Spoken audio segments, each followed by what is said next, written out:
Hey, schmack-a-magov, everybody. I got me a donation from my buddy who lives down here in South Florida. Name is Travis Parada, and he asked me to rank the Deep Purple albums, and there's 21 albums, and yes, I am aware of all of them. Yes, there are several that I hardly ever listen to, but I still am familiar with them. And they have a really good discography to my ears. There's only a couple albums that I'm kind of about. But for the most part, I love all eras. All eras I love. And so here we go. All right, Travis, at number 21. Now, this is an album I'm not too crazy about. I'll be honest with you. Slaves and Masters. Don't like it. You know, it's like... You know, they bring in Joel and Turner to do a rainbow, it's like a rainbow album that's not as good as Bent Out of Shape. It's not as good as Straight Between the Eyes, and it's not as good as Difficult to Cure. I don't think it's a good rainbow album with Joel and Turner on top of that. But there are people that like that album, and that's awesome. I don't. All right, at number 20. One good song on this album, and that's Bad Attitude.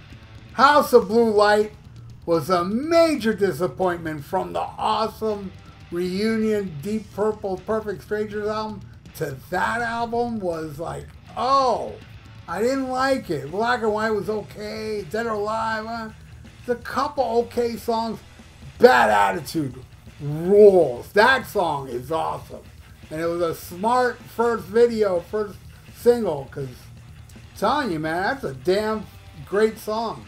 All right, next, Rapture of the Deep. And it's not a bad album. I dig the song Wrong Man. But, you know, it's not one I revisit much either, but it's not bad. I mean, every album coming up now is not a bad album. All right, so next is Infinite, which is, you know, it's weird because here's Bob Ezrin coming in working with Deep Purple and releasing these really great albums, and yet what he's doing with Alice Cooper now is crap in my opinion. And let me tell you, Bob Ezrin is the guy that was, you know, in charge of Alice Cooper's glory days, if you ask me. You know, and for Alice it ain't working, man. With Deep Purple it works, it's fine. All right, number 17, their first album, Shades of Deep Purple. I dig it, man. I dig the Rod Evans version. And Nick Simpler, who should have been... well, no. Let me rephrase that. Shouldn't be in the Rock and Roll Hall of Fame. This band, I don't think any band I like should be in the Rock and Roll Hall of Fame. But how retarded is the Rock and Roll Hall of Fame that they inducted, you know, Rod Evans, but not Nick Simpler? I mean, the guy was their bass player. Why are you excluding an original member that played on the first 3 albums, and so did Rod Evans, but you let Rod in? You pricks. You're idiots. Get them all out of there. All right. But, you know, well, I also have to do a disclaimer. Rock and Roll Hall of Fame, as lame and stupid as they are not as stupid as the people that care about the Rock and Roll Hall of Fame. The people that get upset when their band's not in there, those people, you know, are worse than the Rock and Roll Hall of Fame. They're so stupid. All right. So where are we? Shades of Deep Purple. All right, number 16. The next album, Book of Taliesyn. They're kind of like a brother-sister album. I dig it. Book of Taliesyn is pretty cool. I had that one at a no, I didn't own it. But I had a guy that lived on my block, the only guy that had a 2-story house, that had a pool table. We used to hang out there. And he had Book of Taliesyn, and he would crank it a lot. So that album takes me back to those my years, a little kid playing pool. All right, number 15, Abandoned. Great album, man. The second was Steve Walsh. It's rocking, man. It's a rocking album. At number 14, their last album, Whoosh. Again, Bob Ezrin comes in. Awesome album. Love it. Whoosh is great. At 13, I love this album. Who Do You Think We Are? Yeah, it's the one, you know, it's the classic Mach 2 lineup. But man, Rat Bat Blue, Woman from Tokyo, Smooth Dancer. Oh man, there's a lot of good stuff on there. So yeah, I dig that album. All right, number 12. This would be on a lot. You know what? I've seen rankings and a lot of people put Bananas very low. I think people judge that album with their eyes. That music is great. Cover's stupid, but Bananas I love, man. I put that all the way up at 12. All right, 11. The first one with Bob Ezra, Now What? Man, when I first heard Vincent Price, I was like, oh man, this is epic. Loved it. All right, now we're going into the top 10. At number 10, the Deep Purple album. The third album. The one that starts with Chasing Shadows. Yeah, it's just called Deep Purple. Awesome album. My favorite of Mach 1 is Deep Purple. All right, at number 9, Come Taste the Band. I love that album, man. Yeah, it doesn't have Blackmore and Tommy Bolin, but Tommy does a great job, and I thought it was a damn fine album. Come Taste the Band, awesome. All right, number 8, a lot of people wouldn't put this above Come Taste the Band, but I will. I am talking about Battle Rages On. Yeah, it got bashed a lot. I remember critics and fans didn't like that album. I think that album rules. It was a great comeback after Slaves and Masters and House of Blue Light. I thought that album just flat out rocked. You know, Ramshackle Man, the title track, Anya. Good stuff, man. All right. And number 7, Stormbringer.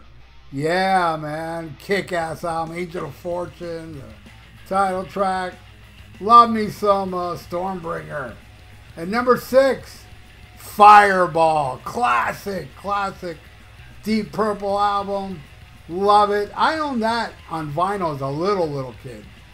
It was like a German pressing, gatefold, and Fools, No One Came, No. The title track. Damn, that's a fine album. I love me Demon's Eye. Kick-ass stuff. All right. That is number 6. All right, number 5. Perpendicular, man. I think that's an amazing album. First one, Steve Morris. I was curious to hear what they can do with Steve Morris. And it's kind of like Deep Purple musically reinvented themselves. Because it doesn't really sound like Deep Purple, but yet it's awesome at the same time. Sometimes I feel like screaming. What a track, man. I think it's a damn fine album. That's why it's all the way at my number 5. All right, number 4. Perfect Strangers. What a comeback album, huh? I love that album. Gypsy's Kiss. Knocking on Your Back Door, Nobody's Home, title track, Wasted Sunset. Amazing ballad, if you ask me. Love it. Perfect Strangers at number 4. And number 3, Burn. That title track, Burn, is my all-time favorite Deep Purple song. That song just owns. And then you have, you know, Might Just Take Your Life, Mistreated. A lot of good stuff on that album, man. Burn at number 3. And number 2, their most popular album, Machine Head. But I got to put it all the way up at number 2 because it's that awesome. Pictures of Home, Highway Star, Lazy, Space Truckin', Never Before. Awesome album. Smoke on the Water, I don't care. I think that song's classic. Maybe burnt out to everybody, but I still think it's a rock and roll classic. Simple, killer, Deep Purple, Machine Head. Number 2. At number 1, In Rock, man. The first one with the Mach 2, which is my favorite lineup. I have noticed online, a lot of people tend to say Mach 3 is the best, with Hughes and Coverdale, which, hey, that's an awesome lineup. But for me, it's all about Ian Gillan, man. Roger Glover, Richie Blackmore, John Lord, Ian Pace, those guys. Man, that to me is the greatest Deep Purple lineup. And you have You can hear it in songs like Child in Time, Flight of the Rat, Living Wreck.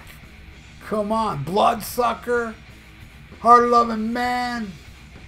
Man, that's just an awesome, awesome album. Into the Fire, In Rock. My all-time favorite Deep Purple album, which I feel, maybe it's because of my age, they'll never top it. Let's say, oh, they're going to make an album better than Rock. If they do, would I admit it? I don't know. I think I'm a little too old to admit they can do anything better than In Rock, which they haven't, but I'm just saying.